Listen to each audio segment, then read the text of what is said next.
که در زمان قدیم، در زمان پدر بزرگ مادر بزرگا هیچ کاری نبود جز بچه دار شدن.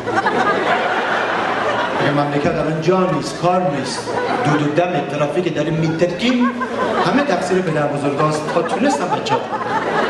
اگه یادتون باشه 30 سال پیش 12 تا بچه مد بود، لابلا 3-4 تا سقطی داشته. چون 2 تا به هر حال بدن انسانه، آدم زمین هم میکاره، یه سال استراحت.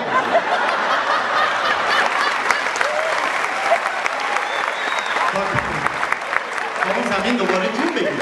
برای همین هممون 8 تا دایی داریم، 7 تا عمه داریم، 6 تا خاله داریم، بعد به ما گفتن یه عموام داشت یا مرد. این همون سقطیت است.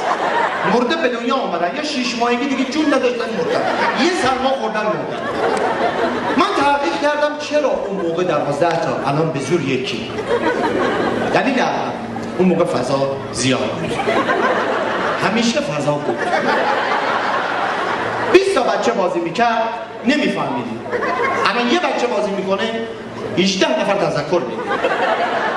خونه ها همه آپارتمانی شده و همه ویلایی بود. دلیل بعدی شغل پدر بزرگا خیلی تاثیرگذار بود در ازدیاد فرزند. پدر بزرگ چیکاره بود؟ زمین داشت.